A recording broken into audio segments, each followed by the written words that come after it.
Et yo tout le monde, c'est Cyclisme 3D et j'espère que vous allez bien. Moi ça va nickel, aujourd'hui on se retrouve pour une toute nouvelle vidéo sur la chaîne YouTube et aujourd'hui j'avais envie de vous faire un petit débrief de 4 courses qui sont tout simplement le Tour de Lombardie, les championnats du monde, les championnats d'Europe et Paris Tour. Alors c'est vrai que, bon, championnat du monde 3 semaines après, mais j'avais envie de mélanger avec les courses de fin de saison. Et puis c'est vrai comme je dis souvent, j'ai un peu la flemme de faire les vidéos, il faut vraiment que je m'y mette à fond. Et puis pour continuer aussi, c'est vrai que j'ai décidé un peu plus d'accélérer le rythme des vidéos parce que j'ai quasiment fait aucune vidéo sur Garde pendant presque 2 mois sur la période de la rentrée. Mais voilà. Également aussi ce que je voulais dire, c'est qu'on va essayer de reprendre un peu parce que déjà les vacances scolaires vont arriver et que au-delà des vacances scolaires qui vont arriver, qu'est-ce qu'on aura d'autre? Bah, il y aura la semaine prochaine la découverte du parcours du Tour de France 2026. Donc je suis déjà allé voir un peu les rumeurs et c'est ça qui va être assez intéressant et que je voulais vous préciser, c'est que jeudi au minimum, parce que demain je suis pas chez moi de 7h à minuit, pièce de table de 3 heures obligatoire à aller voir, mais 3h30 même. Mais ce qui va être assez intéressant, c'est que jeudi je vais essayer de vous faire une vidéo donc qui va être très longue, 1 heure et demie je pense, qui va parler de ce que l'on sait du parcours du Tour de France 2026, mais avec d'autres choses. Et notamment, on va se faire, même si je sais que ça fait plus de 2 mois et demi que le Tour de France homme s'est terminé, bah déjà j'en ai jamais fait encore de cette vidéo là-dessus. Je me suis dit comment, enfin, ne pas faire un débrief complet du Tour de France, un peu baisé sur la chaîne YouTube, sachant que j'ai toujours fait sauf en 2020. Et du coup, je me suis dit, on va se faire une deuxième partie de vidéo, quel héritage pour les éditions 2025 du Tour de France homme et du Tour de France femme. Et du coup, grosso modo, on va faire en plusieurs chapitres, hein, genre. La première partie, c'est quoi de replay de Pogacar, et éventuellement avec Vingegaard, comment ça peut se poursuivre les deux, entre guillemets, et puis même la carrière, si on peut dire ça, de Vingegaard, par rapport à Pogacar. Peut-être une partie Van Der Poel, une partie sprint, une partie podium maillot blanc, qui est assez intéressante cette année. Même, je pense qu'on peut parler de Roglic et d'autres coureurs. Et évidemment, la partie côté français, et puis du côté du Tour de France, ce sera la France au sommet, les adversaires de Ferrand-Prévot, et je pense qu'on fera aussi côté sprint, etc. Bref, je pense que ça va être très long parce que je vous avais peut-être déjà dit, quoique, mais j'avais tourné vers le 15 août le débrief du Tour de France Am. Je crois que j'avais fait plus de 20 minutes, hein, seulement sur la France au sommet. Et il se peut que j'ai pété mon téléphone le soir même au filet bleu. Et du coup, pendant 3-4 jours, c'était galère comme ça. Et après, j'ai un peu abandonné l'idée de le faire directement. Et j'aurais voulu faire le Tour de France homme le lendemain. Mais bon, j'ai pété un téléphone. Donc voilà. En tout cas, on se retrouve aujourd'hui pour parler. On a Clément Aleno qui a remporté le tour, le tour de Mantougou en Chine.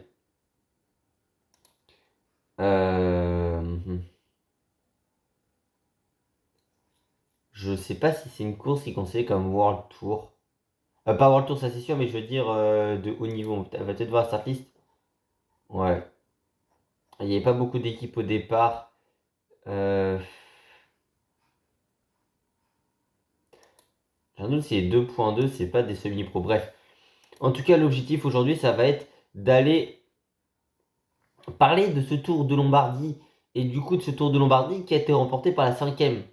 Pour la cinquième fois. Et j'irais même jusqu'à dire la cinquième fois consécutivement par un certain Tadej Pogacar qui a remporté le Tour de Lombardie. C'est vrai qu'à un moment, l'échappée. Oui, il y avait plus de 3 km, enfin 3 minutes d'avance pour Quinn Simmons qui était devant, qui s'est isolé. Et à un moment, je me suis posé la question, est-ce qu'il allait se faire récupérer ou pas? Parce que c'est vrai que il restait une longue difficulté, entre guillemets, qui était le Passo di Ganda. On voyait que dans la partie Passo del Crocetta et la Zambla Alta, quand c'était Sivakov qui roulait, on perdait pas de temps que ça côté Quinn Simmons qui s'était isolé. Cela dit, quand on regarde cette épreuve, il est vrai que comme ces dernières années, il y a eu assez peu entre guillemets de suspense parce que voilà, on a eu un Pogacar qui est parti, qui comme souvent s'est envolé. Et il y a eu assez peu, entre guillemets, de résistance, j'irais jusqu'à dire, parce que c'est vrai qu'on a eu un Pogacar qui, voilà, a eu un gros rythme, si on peut regarder de la part de ses coéquipiers. Notamment même Del Toro qui était en mode protection, qui a même pas réellement roulé.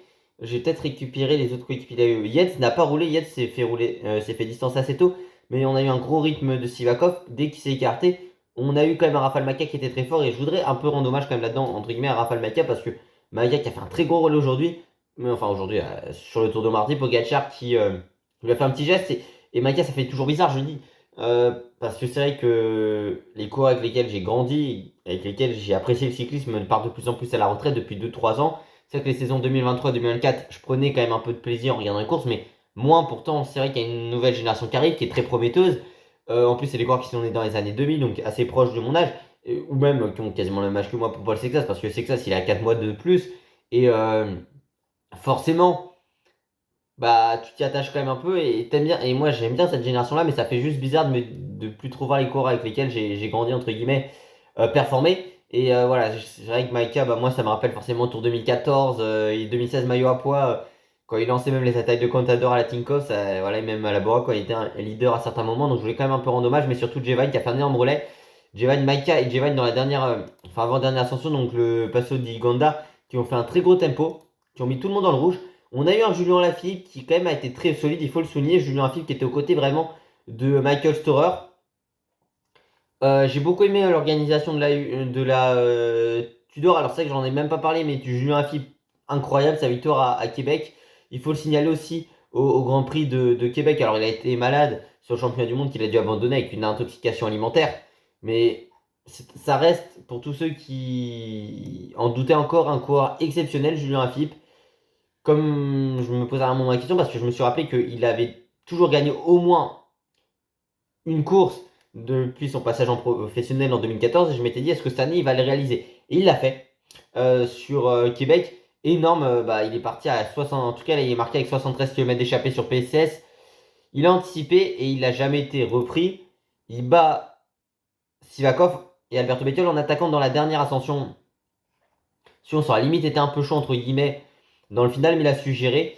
Et magnifique victoire de sa part. Et déjà l'an dernier sur le Giro, quand il s'impose, si on peut retrouver sa victoire sur le Giro, parce qu'elle est énorme, sa victoire sur le Giro, c'est 136 km d'échappée, mais 136 km d'échappée à 2. Donc c'est quand même aussi solide. Et cette saison, il a quand même pas mal couru, j'ai l'impression. Non, seulement 67 jours de course, entre guillemets. Je sais que la limite UCI, c'est de 85. Mais voilà, Julien Philippe, énorme course aussi sur Québec. Énorme et comme j'ai dit, c'est un coureur exceptionnel. Et si il gagne ne serait-ce qu'une victoire tous les ans, mais en World Tour en faisant des sacrés numéros, pourquoi pas sur le Tour de France l'an prochain? C'est juste énorme. Vous savez que c'est mon coureur préféré, mais voilà, je voulais quand même en parler. Mais il a été très solide autour de Store. C'est vrai qu'une Tudor Pro Cycling Team qui a quand même fait des bons résultats sur cette fin de saison, si on regarde, parce que bien évidemment, il y a eu la victoire de Matteo Trentin sur Paris Tour. 15 victoires cette saison pour cette formation. Et puis même Store qui fait podium du Tour de Lombardie. Donc il y a eu une très bonne fin de saison pour cette formation. Même, j'irais jusqu'à dire que Marc Hirschi a plutôt bien fini, entre guillemets, sa saison. Marc Hirschi, c'est vrai qu'il a eu une saison un peu plus compliquée, mais bah, on a eu un Marc Hirschi qui, mine de rien, bon, il fait 27ème du Lombardie, mais deuxième de Grande Piémontée. Donc deuxième de Grande Piémontée pour Marc Hirschi. Julien Lafilippe aux 3 Vallées Varizine fait troisième derrière Bert Philipsen et Tadej Pogacar. Il y a eu des résultats qui étaient plus performants sur cette fin de saison pour la formation AE et pardon Tudor et c'était important à signaler. Et puis Pogacar est parti, on a très vite compris. On a pu dire que Remco allait entre guillemets atténuer l'écart et l'effort en amortissant, mais pas du tout. Même si Remco est resté sur un rythme régulier. Sur le premier kilomètre d'ascension, Pogacar a mis un énorme écart. Il a fait le record d'ascension et bah, il nous a encore réalisé un grand numéro. Remco, comme à chaque fois, au final, il est resté dans un groupe où les autres ne collaboraient pas réellement avec lui et du coup, il les attaquait. Là, c'était sur le sommet, comme j'ai dit tout à l'heure, du Passo di Ganda, où il a attaqué. Il a fait une grosse attaque. Il a réussi à décomposer de sa roue, notamment Storer et Quinn Simmons. Même si elle était un peu gênée dans la dernière ascension par une moto de la gendarme, enfin, de la police, gendarmerie, non police. Mais voilà, pour Storer, excellente performance. Lui qui a fait une très grosse saison aussi. Michael Storer, 7ème du Tour d'Emilie aussi. Vainqueur du Grand Premio Marco Pantani, deuxième du Giro della Toscana. Vraiment, la tournée italienne a parfaitement marché pour cette formation. Storer qui a quand même enchaîné le Giro Tour, 72 jours de course pour lui. Un Giro, il finit quand même 10ème du général, deuxième top 10 consécutif pour lui sur le Giro. Alors certes, sur le Tour de France, il finit un peu plus loin, mais il a été quand même dans pas mal d'échappées. Il faut le préciser, notamment 5ème au Puy de Sancy, mais également 3ème à Vire-en-Normandie, derrière Quinn Simmons et Benelli, qui sont parmi les coureurs les plus remuants aussi de ce Tour de France-là. Et il a été très solide, honnêtement. C'était pas réellement le coureur jusqu'ici sur les monuments où il avait le plus performé. Et à juste titre. Bah d'ailleurs, est-ce qu'on pourrait voir en termes de monuments, c'est pas marqué visiblement si. Ah si, il a fait 6 Lombardia et un Liège-Bastogne-Liège en termes de monuments. Mais voilà, c'est vraiment un coureur qui continue à progresser d'année en année, qui est très performant dans cette formation. Et c'était peut-être pas celui auquel on s'attendait le plus, entre guillemets, sur le podium, mais il a vraiment réalisé une très belle course. Quinn Simmons qui a réalisé une sacrée échappée aussi aujourd'hui dans le final, il faut le dire, c'est 238 km d'échappée. Euh, il a tout tenté. Enfin, 238 km, il a été récupéré avant, mais voilà, énorme échappée de sa part. Il a attaqué quand même, enfin, il a distancé ses adversaires, mine de rien, il faut le dire. À quoi un peu moins de 100 km de l'arrivée, en tout cas dans le Passo Crocetta. De toute façon, à partir du moment où j'ai mis la course à 85 bandes de l'arrivée, enfin, ouais, entre 85 et 70 km de l'arrivée, il était déjà en tête. Il avait lâché ses compagnons d'échappée, mais sacré numéro qu'il a fait, il a quand même réussi à tenir l'écart pendant pas mal de temps sur le peloton à 3 minutes. Alors évidemment, il finit à 3,39 aujourd'hui, certes, et Pogacar lui a récupéré quasiment toute l'avance qu'il avait. Très peu de temps d'abord sur le rythme quand même de Jevine ainsi que de Rafael Maika, mais il fait quand même une sacrée fin de saison et quelle santé pour lui. Surtout que alors il abandonne les championnats du monde qu'on parlera tout à l'heure, mais troisième quand même de Montréal, un Tour de France où il a été excellent, à l'avant quasiment tous les jours. Et enfin à l'avant, oui, soit à rouler pour Milan ou à l'avant, en échappé à beaucoup de reprises. Et il monte de plus en plus en puissance. Il a 24 ans. C'est un coureur qui va être intéressant à suivre encore plus l'année prochaine, pourquoi pas pour des échappées sur les grands tours, même sur des classiques. Il montre que sur les monuments, il est capable de performer parce que les monuments Queen Simmons, il a déjà fait un San Remo, un Ronde, un Roubaix, mais surtout un Lombardia, donc cette année. Et très performant, et je voulais quand même le saluer. 52e mondial cette saison. Isaac Del Toro qui a été entre guillemets un tout petit peu moins en vue sur cette épreuve-là, même si bon, il a pas passé de relais pour Pogacar. C'est vrai qu'on aurait pu se dire, bon, il va rouler, enfin, il va pas rouler, mais il va plutôt gêner les relais dans le groupe qui était derrière Tadej. C'était un peu plus compliqué pour lui, il a craqué. Après Paul Sexa, certes, qu'on reparlera après. Mais voilà, après, c'est vrai qu'il a enchaîné pas mal de jours de course ces derniers temps. Bon, il en a 70 sur la saison. Il a quand même toujours 21 ans. Et bon, il a quand même enchaîné depuis le 7 septembre jusqu'au Lombardia. Bah, du coup, c'est quand même. Attendez, combien? 6 victoires, c'est bien ça, sur des semi-classiques italiennes. Il fait quand même cinquième dans Lombardia pour son troisième monument, mais son premier Tour de Lombardie, il avait déjà fait deux sans Remo. Au final, quand on regarde cette saison, Del Toro, en termes de victoires, il me semble qu'il est sur une sacrée série de victoires. Del Toro cette année, alors j'ai pas le nombre de victoires, enfin je dois le retrouver, le nombre de victoires. Bah, du coup, 6, 7, 8, 9.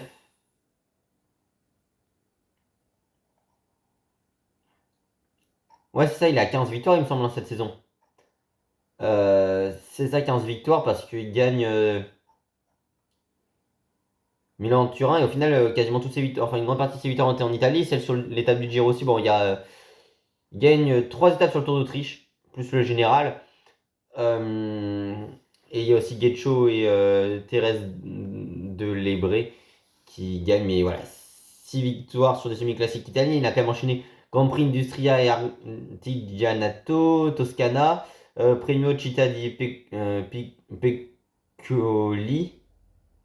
Marco Pantani, non, Marco Pantani ne gagne pas, pardon.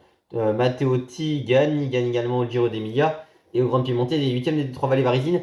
Saison de plus que de la confirmation, on a vu que ça marchait toujours aussi bien avec Tadej Pogacar, euh, son entente. Voilà, j'aurais pensé au tout début qu'il aurait essayé de désorganiser le groupe et de gêner les relais, mais au final, bah, il a craqué. Après, il réalise quand même une sacrée performance, hein, mais voilà. Craqué un peu dans le final, il règle quand même au sprint le groupe justement de Thomas Pidcock. C'est que ça, c'est avec Bernal. C'est que ça, qui finit derrière Pitcock. Pitcock, je m'attendais pas spécialement à sa saison, notamment sa Vuelta, il finit troisième. Vous savez que pour moi, c'est pas le coureur que j'appréciais le plus sur les grands tours. Et généralement, je le disais, sur les Tours de France, il a fait. Bah, jusqu'à la milieu de deuxième semaine, il était présent. Et généralement, à partir de la troisième semaine ou fin de deuxième semaine, il commence à perdre beaucoup de temps. À chaque fois, il finissait à 1 heure au général. Là, c'est une Vuelta assez particulière. Forcément, il y a eu les étapes qui ont été entravées par les manifestations, à minima, ou on peut même dire les activistes. Mais j'irai même un peu plus loin. Sur cette Vuelta aussi, bah, où il y avait pas mal de montées sèches. ça aurait pu lui convenir avec ses capacités de puncher. Il réalise quand même une sacrée saison aussi, Thomas Pidcock, hein. 7ème au classement mondial cette année, 3929,38 points ici, c'est une énorme saison de sa part. Il a retrouvé pas mal de couleurs cette saison, alors il s'était plaint aussi qu'il n'avait pas eu de stage en altitude au moment de préparer le Giro. Il l'a eu pour la Vuelta. Il finit bien sa saison, même si c'est peut-être un peu brûlé les ailes sur le championnat du monde à un moment. Mais il a été performant, il a craqué assez tôt quand même. Il a essayé de revenir un moment sur le groupe des principaux favoris où il y avait encore Sexas, Store. Il craque même avant Alaphilippe, hein. Euh, Mais il aura été solide. Un autre qui a été solide aujourd'hui, c'est Paul Sexas. Il fait que de m'épater. Vous savez que c'est un corps que j'apprécie énormément, Paul Sexas. Peut-être mon futur chouchou en devenir. Non, il est vraiment exceptionnel sur ce Lombardia. Et au final, on voit que le trio Pogacar, Evenepoel, Sexas finissent hyper bien la saison. Bon, on les avait vus sur 3 courses à la suite. Bon, les deux premiers finissent 1 et 2, mais lui, il a été très régulier. Quelle preuve de maturité aussi, parce qu'à 19 ans, bah, il est leader de sa formation sur son premier monument, où il était même pas sûr de le faire au début de la saison. Alors certes, il n'y a pas de victoire entre guillemets en pro, même si on peut quand même se rappeler que, alors ils mettent que l'an prochain il fera Liège, mais on peut quand même se dire qu'il a remporté le prologue plus la dernière étape et le général du Tour de l'Avenir. J'avais vu du coup l'étape 5 et la 6B du Tour de l'Avenir, où il a été vraiment bon sur la 5, il se fait battre par Arnaud Vidar sur le final, hein, même s'il essaie de revenir sur lui, mais il aurait été excellent. Sur le chrono, il a écrasé tout le monde. Et puis sur cette fin de saison, où il a seulement eu 19 ans, le champion du monde junior du chrono, plus jeune encore au départ d'un Dauphiné, où il finit 8ème du général, il est exceptionnel. Une grande preuve de maturité, il a dit qu'il voulait prendre l'équipe pour le tour en début de saison pour se prendre des baffes dans la gueule, entre guillemets, comme son expression. Au final, bah, il a fait un peu de la concurrence. Quand on voit les mecs qui bat sur cette course, bah, déjà, il y a quand même du Martinez. Il y a quand même du Adamias qui a fini sur des podiums de grand tour, du Yonis Aguirre, Scaroni qui fait une énorme saison, Scaroni qui a fait le podium du tour, O'Connor, Landa évidemment, même Matthews qui fait une excellente course, Matthews 21ème, Roglic à la Philippe, enfin voilà, il a été vraiment à pédale, mais il a craqué peut-être un peu dans le final. Après ça qu'il a entre guillemets pas beaucoup l'habitude de faire des courses de plus de 200 bornes, même si vous allez me dire que les mondiaux c'est 267 et 202 pour le championnat d'Europe, ainsi que le Lombardia, peut-être un enchaînement de jours de course entre guillemets qui était, je vais pas dire peut-être pas prévu, mais en tout cas peut-être que enchaîner 3 courses de plus de 200 km, c'était peut-être entre guillemets un peu trop à un moment. Mais aussi, bah, forcément, en fin de saison, même s'il a plus de fraîcheur que beaucoup d'autres coureurs, que ça joue aussi à l'envie, parce qu'il y a peut-être d'autres coureurs qui sont un peu focalisés sur les vacances, mais ça se joue, et comme j'ai dit, beaucoup à l'envie. En cette fin de saison, bah, on a vu qu'il est très performant, qu'il finit plutôt bien. Ça peut être encourageant, ne serait-ce que pour le début de saison prochaine. C'est le plus jeune coureur aussi à finir dans le top 10 d'une course par étape pour le tour. C'était sur l'UAE Tour, 10ème de la première étape de montagne, où il a aidé Félix Vial. Il a juste été exceptionnel sur cette course-là. Bon, il est battu par Pidcock et Del Toro Sprint, mais il avait quelques capacités en sprintant en boss, hein, notamment pour grimpeur, sur la première étape du Tour des Alpes derrière Chicone. Bernal 8ème, qui c'est vrai est un peu plus loin. Il doit revenir avec Pidcock. Pidcock a dû faire une excellente descente, j'imagine, pour revenir sur Sexas. Il a été régulé, Bernal. Alors c'est vrai que Bernal, c'est un peu plus compliqué parce qu'il a du mal peut-être à retirer des excellentes performances 2-3 jours à la suite. Vainqueur d'étape du coup sur la Vuelta cette saison. Mais très très belle course de sa part. Jevine, il a été excellent dans son rôle de coéquipier autour de Pogacar. C'était les derniers relais. Il était très performant. Canautebroek, il a retrouvé la condition sur cette fin de saison. Canautebroek, ne serait-ce que parce qu'il finit 8ème aussi du Giro d'Emilia, mais qu'il il finit 5ème du Tour de Slovaquie. Mais il remporte surtout, enfin deuxième du Tour de République tchèque, mais il remporte le Tour de l'Ain avec une victoire d'étape sur la dernière étape où il écrase tout le monde, parce que Prodhomme, deuxième, est à 3 minutes 05. Il a retrouvé pas mal de conditions, surtout qu'il a été percuté par une voiture aussi vers le mois de juin. On sait qu'il va rejoindre la Movistar. Alors, on sait que c'est une équipe très espagnole, hein, mais voilà, il faut parler espagnol évidemment pas dans l'équipe. Ça peut paraître un peu logique, mais voilà. Mais Cannetero qui a vraiment fait une très belle fin de saison, surtout que c'est le mieux placé de la Visma. Visma qui comptait peut-être pas tant sur lui, en tout cas, il réalise une belle fin de saison, ça peut être intéressant pour la suite, et surtout il finit bien. Alors il a eu pas tant de jours de course que ça, je pense, enfin quoi qu'il en ait pas mal en fin de saison, mais seulement 37, on est à peu près dans les standards de Paul Sexas. C'est pas beaucoup, hein. Sexas, si on regarde son nombre de jours de course, Sexas, c'est 37 aussi, hein. Après deux, on a eu beaucoup de pauses aussi. Mais Brook, l'ancien vainqueur du Tour de l'Avenir, aussi, du coup, lui, en 2022, il retrouve la condition et c'est bien pour lui. Adamias, on l'a pas beaucoup vu. Autour de Pogacar, il a craqué assez rapidement. C'est vrai, Lenny Martinez aussi, il a essayé un moment de revenir, notamment quand il était dans le groupe Roglic, il a essayé de revenir sur, enfin de contrer pour revenir sur le groupe qui était devant, ça n'a pas trop fonctionné. C'est vrai que Lenny Martinez, bah, sa fin de saison, c'est quand même 24e de Grande Piémontée, du coup, et 3e du Tour d'Émilie. Mais bah, il n'a pas couru quasiment entre le Tour de France et le Tour d'Émilie, donc entre le 27 juillet et le 4 octobre, bon, il a fini par un abandon sur la classique à San-Sébastien, mais c'est quand même 65 jours de course. Certes, on peut dire 65 jours de course, etc. Oui, mais il y en a 60 jusqu'à la fin du Tour de France. Donc peut-être que la saison était mal gérée d'un côté. Yannis Zagreb, ça fait des points pour la Cofidis. Voilà, il était dans ce groupe-là. Je crois qu'il avait même. C'est peut-être au moment où Lenny a essayé de revenir qu'il avait attaqué. Enfin, il était dans ces eaux-là. Schiavoni fait une très belle saison. Il était revenu sur le groupe Roglic. Au Schiavoni, c'est vrai que c'était un peu moins bien. J'ai pas tant vu que ça honnêtement sur la course aujourd'hui. Enfin, sur ce Lombardia. Puis Gonzoli, c'est une belle performance pour sa part. Alaphilippe, bah, il a été très bon en termes de coéquipier. Il a vraiment été solide et bah, il s'est relevé un peu. Bah, il finit pas si loin que ça. Il finit certes à 5,51, mais 23e. C'est quand même une bonne performance. Enfin, sur un Lombardia où il était équipier. Mais c'est parti de ceux qui se sont accrochés le plus longtemps. Pour Storer qui a réussi à fédérer comme un ancien double champion du monde à ses côtés. Roglic, bah, course assez bizarre. C'est vrai que s'il finit mieux placé de la Red Bull, mais pas tant concerné que ça entre guillemets par la course. Et comme un peu sur le dernier Tour de France, bah, au final, on voit qu'on a un Primoz Roglic qui était dans le groupe de derrière, mais mal placé un peu. Enfin, pas mal placé, mais je sais pas, c'était un peu bizarre sa course. On dirait qu'il était pas réellement très concerné par ce qui se passait. Parmi les déceptions, bah, je pense peut-être mettre comme Antonio Tiberi qui finit 51e avec quasiment 15 minutes. Prodhomme qui a été lâché très tôt, mais qui était quand même équipier de Sexas. Sivakov qui a beaucoup roulé comme Caruso. Romain Grégoire qui finit quand même assez loin en 83e, comme Langelotti assez loin, ou Jean Poussin et même Junior Le Cerf. Mais ouais, Eulayo aussi avec Karensman qui finit dernier avant dernier de cette épreuve. Mais ouais, une très grande liste d'abandon. Carapace qui a abandonné notamment. Comme non, Riolo a terminé. Mais ouais, Romain Grégoire, fin de saison, enfin en tout cas, course peut-être un peu trop difficile en termes de dénivelé pour lui. Après sa saison, bah, il est quand même sur 69 jours de course. Il a quand même pas mal performé aussi cette saison. Il a encore la Veneto Classique et le Giro del Veneto à faire. Mais une très belle saison quand même de sa part. Mais voilà, très solide sur ce Tour de Lombardie. Enfin, non, pas sur le Tour de Lombardie, a été lâché assez tôt. Rudy Mollard finit de mieux placer la Groupama FDJ, mais quand même 30e, assez loin. On a peu vu la Groupama sur cette étape, mais c'était peut-être un peu trop dur, je pense, pour Romain Grégoire. Si on va du côté de Paris-Tour, bah, course assez bizarre. Alors, c'est vrai que ça s'est pas mal regardé dans le final, il est vrai, entre Paul Lapera et je l'ai évoqué enfin, je l'ai évoqué, mais pas du tout, mais c'était Thibaut Gruel.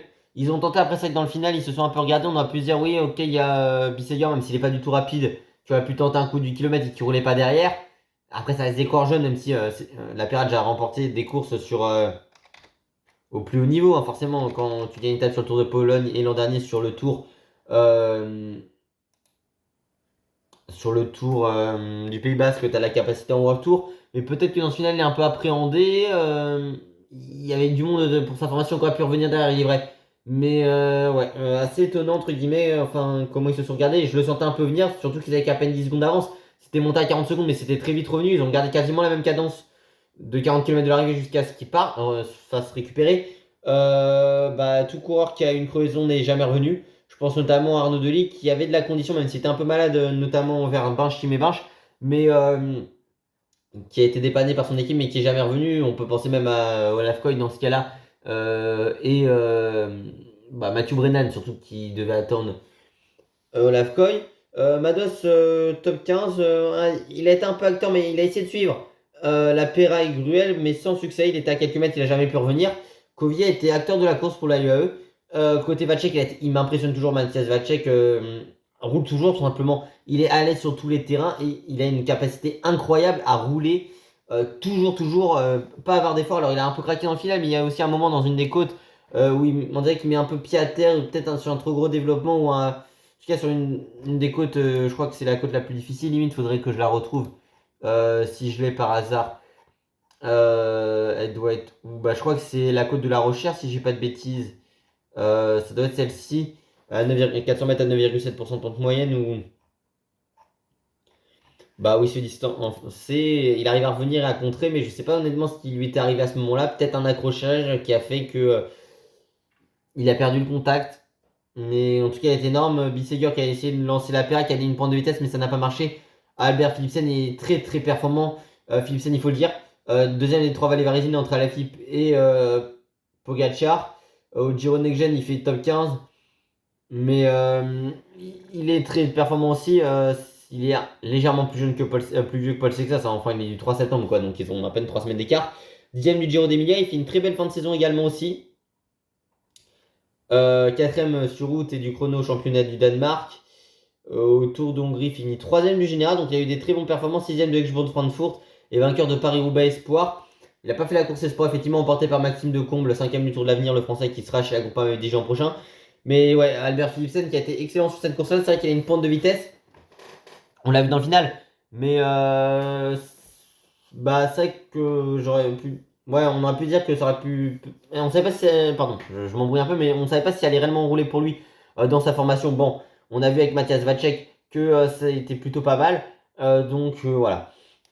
Enfin, je veux dire, c'est qu'il a su quand même fédérer autour de lui des Steven et des Vacek qui sont comme des corps qui sont équipés à certains moments, mais qui sont quand même expérimentés sur des classiques et des bons corps justement de classiques également qui ont la capacité à performer sur ce type de terrain-là. Quand un Jasper Stuyven notamment qui a remporté un Milan-San Remo, mais qui a des capacités sur les Flandriennes, même qui est un excellent Flandrien, notamment je pense au Tour des Flandres cette saison, parce que, bon, 95e de Paris-Roubaix, mais 5e du Tour des Flandres entre autres. Euh, Vainqueur de Mloup également. Et de Kurn d'ailleurs. Euh, et puis deuxième de 3 aussi l'an dernier. Voilà, c'est un. C'était quand quelle étape du Tour de France il finit deuxième en 2021? Ah, c'est l'étape que Maurice gagne et c'est celle au Creusot. Mais oui, ce qu'on peut dire, c'est que Christophe Laporte a quand même plutôt bien fini sa saison. Il n'a pas couru jusqu'en août. Et c'est pour dire, il a seulement 15 jours de course. Il a quand même déjà fini. Alors là, il fait quatrième du prologue du Tour des Pays-Bas. Mais troisième de Banchim-et-Marche. Il y a pas mal de bonnes conditions physiques. Aussi, pas mal de détermination aussi. Et de la fraîcheur, forcément, parce qu'il il a pas beaucoup couru. Et son premier jour de course, c'était quand? C'était le 17 août à la classique d'Hambourg. Donc, il récupère un peu de conditions physiques. Et ça peut être intéressant s'il finit bien pour la saison prochaine également. Surtout qu'il a eu deux saisons aussi compliquées. L'an dernier, il fait combien de jours de course? Il en fait 52, mais avec un Tour de France. Mais il abandonne San Remo et il reprend à Roubaix. Mais je crois qu'il avait une opération de la selle et une grippe intestinale à ce moment-là, qui l'avait empêché justement d'être performant sur Paris-Roubaix et même d'être là sur les classiques à son meilleur niveau. Mais vraiment très très fort. Il est passé pas loin du doublé d'une course qu'il a remporté l'an dernier. Christophe Laporte, mais voilà, après on a eu un Matteo Trentin, gage d'expérience. Il avait déjà remporté en 2015, en 2017 Paris Tour, c'était le dernier vainqueur de la version avant Chemin Blanc. Bah là, il s'est imposé de nouveau.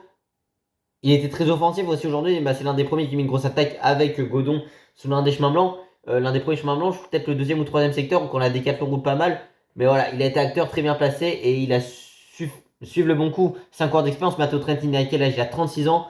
Triple vainqueur d'étape sur le Tour de France. Et 4 sur la Vuelta. Voilà, c'était une course pour lui, ancien champion d'Europe. Il sait comment manœuvrer sur ce type d'épreuve-là. Et c'est dans la dynamique de la Tudor en fin de saison. Et voilà, il a une très belle pointe de vitesse comme Laporte. Forcément, c'est un excellent sprinter. Trentin, il lance des sprints aussi. Et l'expérience a joué dans cet instant-là. Je ne dis pas que Laporte n'a pas d'expérience parce que Laporte a quand même 32 ans. Et c'est un excellent coureur, le Varois aussi, en termes d'expérience. Ancien champion d'Europe aussi.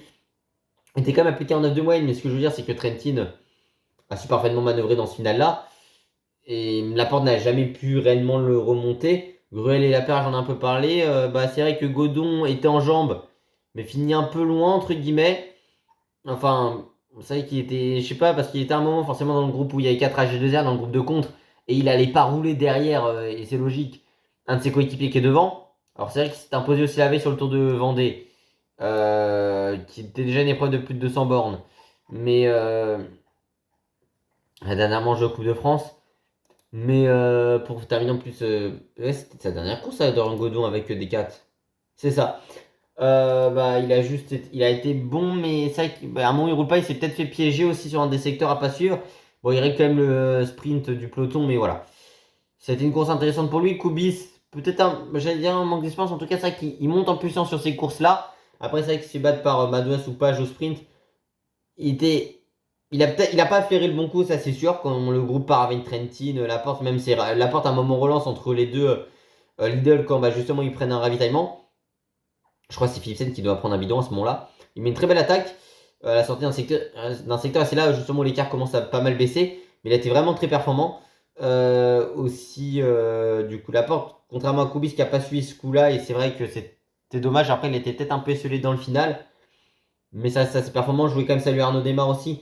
En parlant de coureurs qui ont marqué une génération, Arnaud Démarre, c'est un coureur mythique du cyclisme français ces dernières années. Alors, il y avait l'histoire de Guimard une fois qui a dit que c'était pas un grand coureur. C'est quand même un mec, 97 victoires professionnelles, 3 sur le tour, pardon, 2 sur le tour, mais 8 sur le Giro, 10 étapes de grand tour dans sa carrière. Il a quand même remporté 2 fois Paris-Rossi, 2 fois vice-champion d'Europe et vainqueur de Milan-San Remo. En plus, bah, c'est le premier Français depuis pas mal d'années à remporter un monument. Je dirais que c'est le premier Français peut-être depuis justement Jalabert en 97 qui avait remporté San Remo pour un corps français à remporter un monument. Alors, 2 ans plus tard, il y a la fille Thibaut Pinot qui remporte le Tour de Lombardie et 3 ans après la victoire de Neymar, on a un Jean-Philippe qui gagne sur Milan-San Remo, mais c'est vrai que ça faisait pas mal d'années, entre guillemets, qu'il n'y avait plus de coureurs français qui avaient remporté une course, enfin un monument. Et ça fait partie de ces coureurs qui ont marqué une génération, évidemment, champion du monde espoir.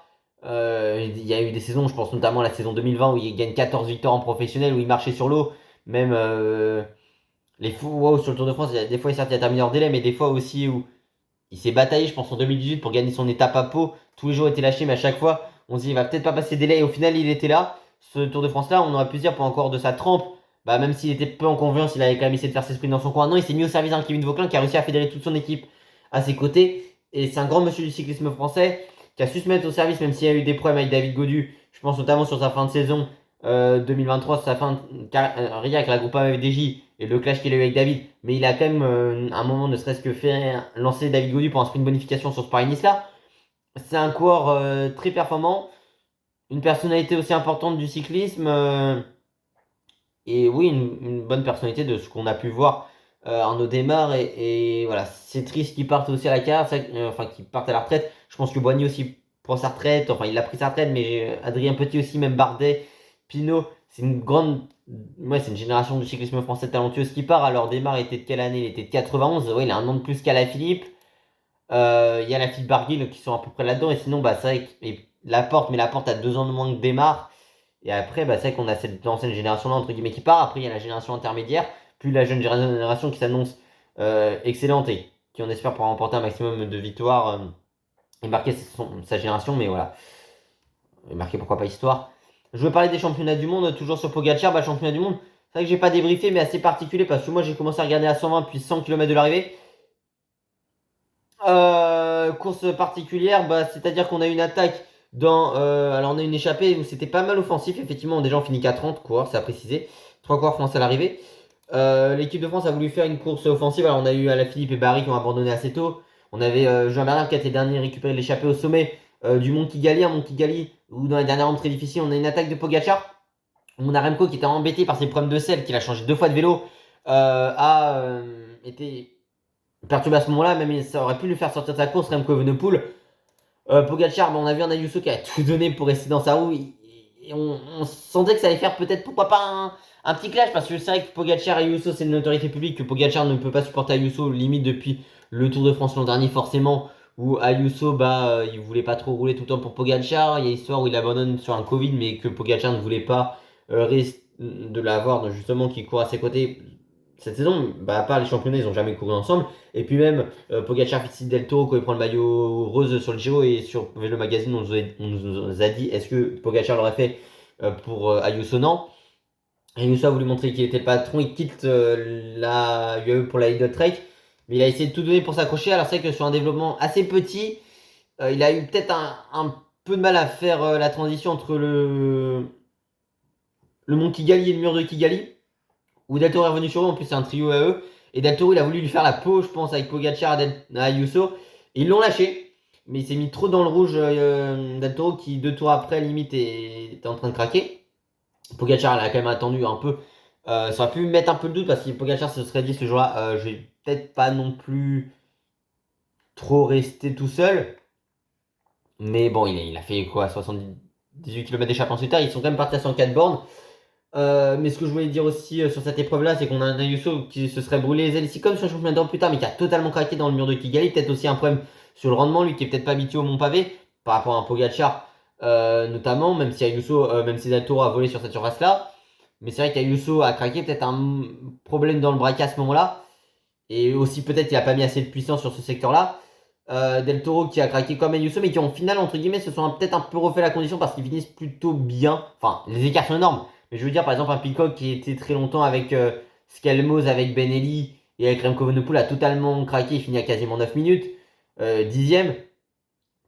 Loyau 9e qui a fait vraiment une excellente course. Je m'attendais pas à ce que Loyau performe honnêtement. Et je m'attendais absolument pas à Loyau qui a 24 ans fait une très bonne saison, il faut le dire. Certes, c'est que 360 points ici, mais performance sur ce championnat du monde. Après, c'est vrai qu'il a peut-être pas eu. Bah, ouais, il y a une 6e place au Tour de Grande-Bretagne. Euh, Troisième place sur la première étape du Tour de Buros. Mais c'est vrai qu'il y a des résultats qui peuvent être assez intéressants. 10e de l'avant-dernière étape du Giro. Attendez, non. De la 17e étape du Giro, pardon. À Bormio. Il a des capacités, puis il peut, je pense qu'il est 15e aussi de l'étape du Down Under à Uraidla. Mais ouais, un bon coureur en devenir, je pense à Olayo, mais c'est peut-être un peu entre guillemets une surprise et qui montre qu'il est performant également sur des courses de plus de 6 heures et surtout des courses de plus de 260 bornes à plus de 42 de moyenne.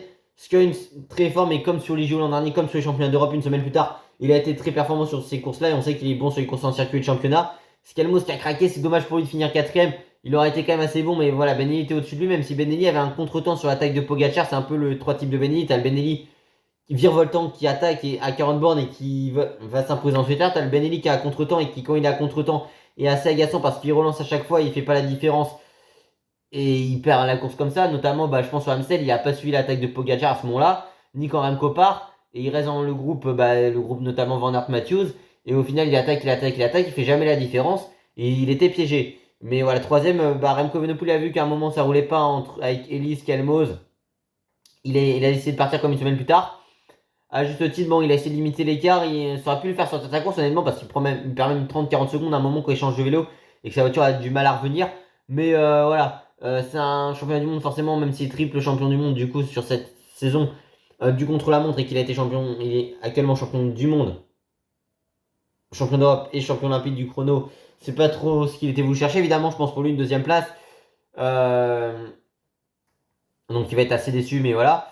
Roglic, on l'a pas trop vu, il était là dans le peloton, mais pas trop côté de Pogacar. Il a fait un peu entre guillemets sa course, Roglic, comme sur le Tour de France. C'est que ça, ce 13e à 19 ans d'un championnat du monde où t'as que 30 coureurs à l'arrivée, l'un des plus durs de l'histoire, c'était peut-être le plus dur à l'heure actuelle dans ce qui a été fait en termes de dénivelé. À un moment, il était pas loin d'accrocher les roues du groupe Remco. C'est vrai qu'il était à quelques mètres quand il relance et qu'Ayuso revient sur lui. Il peut pas suivre Ayuso à un moment, justement quand Sivakov revient sur eux.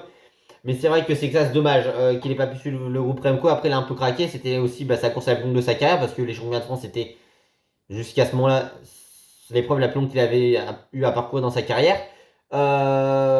Sivakov a peut-être eu un peu de mal en fin de course. Après, l'Australie ont essayé de revenir. C'est vrai que quand tu avais 3-4 coureurs, notamment l'Australie et l'Italie, qui auraient pu rouler pour revenir sur Pogacar, ça aurait pu le faire. Mais on a eu un moment, notamment Jevan qui a fini, qui a été distancé. Et je pense même aussi à Michael Matthews qui tous les deux ont eu des crampes et qui n'ont pas pu terminer l'épreuve. Et à ce moment-là, on a compris que c'était fini entre guillemets pour venir sur Pogacar. Surtout qu'il y avait les problèmes de Remco de l'équipe de Belgique qui a dépensé pas mal de force pour venir. L'équipe de Belgique, de ce que j'ai compris, ont pas mal roulé aussi autour de Remco à ce moment-là. Enfin, et de Pogacar, et ça a peut-être un peu favorisé la stratégie de la Slovénie, entre guillemets, la tactique de Pogacar d'avoir des corps qui les aident. Molima a fait une bonne course à un moment, il était vraiment resté longtemps dans le principal groupe et des favoris. Je m'attendais pas à ce que Molima finisse une porte du top 1 sur ce championnat du monde. Molema qui a 38 ans et qui fait. Il finit 3ème de Grande Piémontais, alors c'est 298 points ici cette saison, 47 jours de course, j'ai pas beaucoup vu. Après, il fait toujours ses quelques points ici. Molema, un corps iconique de cette formation, qui a une Tobruk 26e aussi. Valentin Pépin qui finit la course. Yann Christen qui a essayé de tenter un moment, mais qui a totalement été licencié dans le final. Qui finit avant-dernier, entre guillemets, des classés, enfin de ceux qui ont terminé. Mais ouais, Yann Christen, à un moment, il était même en contre derrière Pidcock, Remco, tout ça. Et au final, bah, il finit hyper lent. Donc il a craqué dans le final. C'est peut-être un peu brûlé les ailes. Et on va parler maintenant des championnats d'Europe. Championnat d'Europe, alors c'est vrai qu'on a eu Romain Grégoire qui à un moment a eu une sorte de chute dans la descente. Et ça l'a perturbé, alors il est revenu. Bon, la Slovénie ont pas mal roulé. Vingord à 110 km de l'arrivée, lâché. Bah, on sait que les championnats, c'est pas ce qu'il aime le plus en sélection. Alors, on disait il voulait peut-être être champion du monde. Au final, il fait championnat d'Europe. Il a été lâché à la mi-course. Peut-être une fin de saison pour lui, je pense. J'ai envie de dire peut-être un peu trop longue. Après, c'était pas trop son objectif. Il a quand même participé à cette course. 62 jours de course, c'est peut-être beaucoup pour un Vingegaard par rapport à d'habitude. Parce que l'an dernier, il fait 44 jours de course. Sachant que là, bah, il a même pas fait Catalogne, qui aurait dû faire l'an dernier. Il avait pas fini Paris-Nice. 68, ouais, en 2023. Donc, on est un peu sur les standards 2023. Et 54 en 2022, donc ouais, en ce qui concerne Vingord. Mais voilà, il a été lâché assez tôt, il n'a pas tenté de s'accrocher réellement, même pas attendu par son équipe, donc on a compris très rapidement qu'il n'allait pas être de la course, enfin qu'il n'allait pas peser forcément qu'elle a été distancée. L'équipe de France, bah, on a eu un podium qui est à l'avance, c'est toujours intéressant, une tactique offensive de Thomas Vauclair, d'avoir un point, enfin un cours à l'avant forcément. Ça avait eu son intérêt, bon il y avait aussi des coureurs belges et slovènes, mais on sait jamais. Si tu as une attaque d'un de tes coureurs dans un scénario de course d'anticipation, bah, ça te permet d'avoir un relais. Toujours important d'avoir un coup d'avance et non un coup de retard sur une course comme celle-ci. Et puis Prodhomme, il est très performant cette saison. Prodhomme, cette saison, il n'avait pas encore de victoire professionnelle. Il finit la saison finale avec 6 victoires. Il remporte la Route d'Occitanie avec une étape, plus la Poly-Normande. Il fait le record d'ascension à l'Uzardinen au passage. Il remporte une étape sur le Giro. Une étape sur le Tour des Alpes. Oui, c'est ça. Et j'en ai peut-être oublié une. Non, j'en ai pas oublié. Il fait une énorme saison, Nicolas Prodhomme à 28 ans, comme quoi on peut exploser sur le tard. Et tout le monde n'est pas Pogacar, Remco ou Sexas ou Del Toro. Mais vraiment excellent. Sa saison, bon, il a été récupéré, il a quand même roulé un moment. C'est pour ça aussi que Sexas roulait au tout début, mais qu'à un moment il a arrêté de rouler parce qu'il l'a dit à Remco. Bah, j'ai derrière Prodhomme qui roulait, mais aussi Valentin qui est un peu plus loin. Et Sivakov, parce que pour Romain Grégoire qui ont été piégés, l'Italie. Garofoli et Frigo ont été piégés. C'est vrai, comme bah, la Belgique, c'est vrai que Benoît et Verva qui étaient dans un gros groupe au moment où on a. Bah, c'est une anticipation de Sivakov, mais on a aussi Pogacar, tout ça qui ont rejoint ce groupe-là. Remco, Sexas. Il y a eu un gros groupement, la Belgique a roulé à ce moment-là, et notamment le coureur slovaque avait roulé aussi. C'était Zvrechek, parce que c'est celui qui court d'ailleurs chez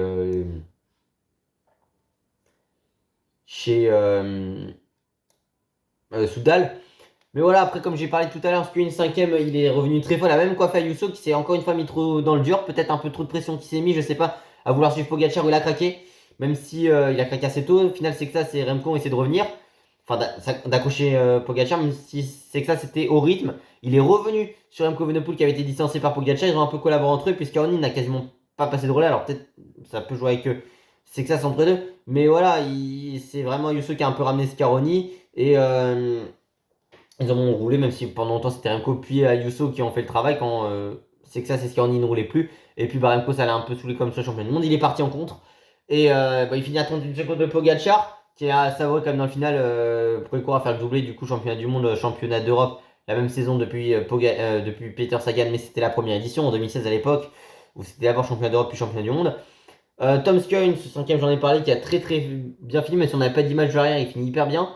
Grégoire règle au sprint le groupe avec, du coup, enfin, il bat Marco Frigo sprint. Ouais, c'est ça. Après, il a eu sa chute un peu qui a peut-être pu lui être préjudiciable, qui lui a du coup, enfin, ça lui a fait un effort supplémentaire. C'est ce que je voulais dire. Je cherchais un peu mes mots. Et puis, je sais pas si c'était peut-être trop dur pour lui en dénivelé. En tout cas, il n'a pas suivi le bon coche. Après, il avait quand même une équipe de France à ses côtés. On aurait pu penser à lui pour une médaille. Mais la médaille, alors Pogacar énorme, parti sur cette course-là, il a fait combien de kilomètres? Il a fait 98 km en solitaire. Non, c'est quand il attaque à 98 km d'arrivée, mais c'était son deuxième raid de solitaire le plus long, genre 78 km. Sur notre planète, on a un peu moins de 5 heures de course. Il a lâché tout le monde, c'était la même tactique. Il est parti de très très loin. Derrière, il a lâché tout le monde à la pédale dans l'ascension à ce moment-ci, qui était de Saint-Romain.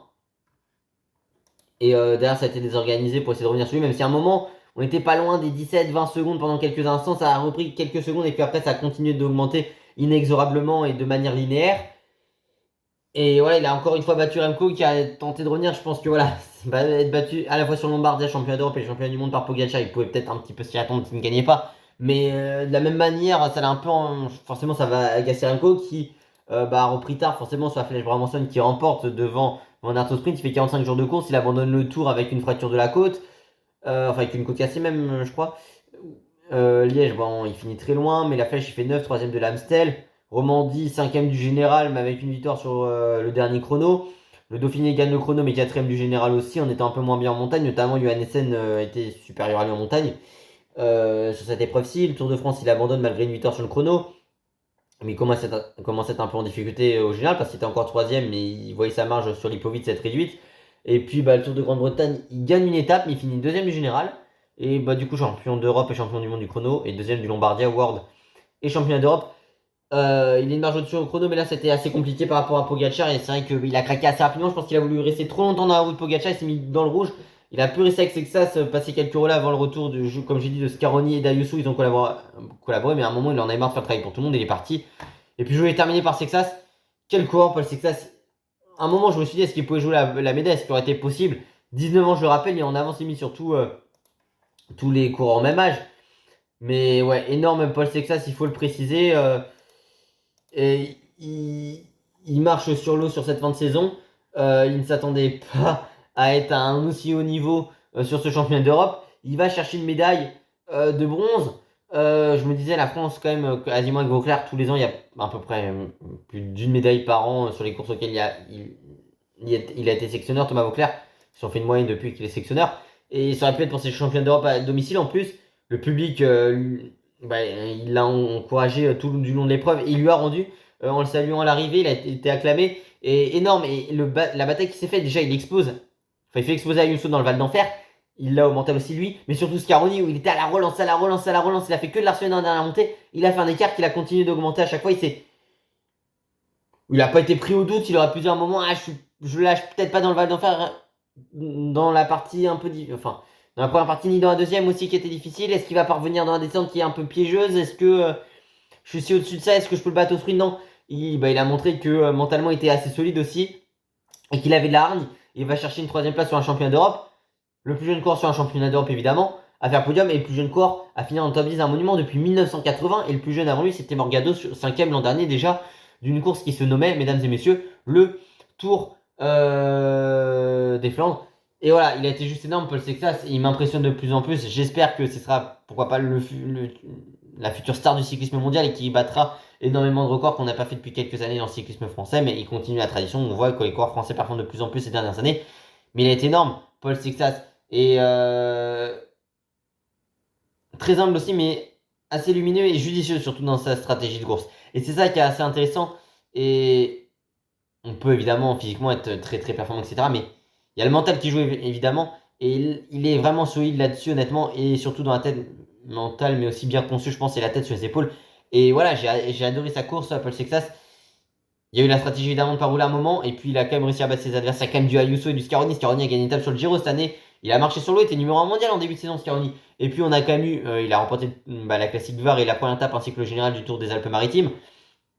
Et Ayuso qui a marché sur Tirreno Adriatico avec une étape et général, je crois. Une étape sur le Giro, une étape plus le général, pardon, deuxième du Tour de Catalogne et 2 étapes pour Ayuso cette saison également sur la Vuelta. Il a été très performant, il bat des coureurs excellents aussi, Paul Sextas. Et il est sur un podium avec Remco et Pogacar. Voilà, en tout cas, j'espère que cette vidéo vous aura plu. Si c'est le cas, n'oubliez pas de vous abonner, activer la cloche de notification, liker, partager, commenter, de venir me rejoindre sur Insta et sur TikTok, c'est Cyclisme 3D. Portez-vous bien, à la prochaine. Ciao, ciao.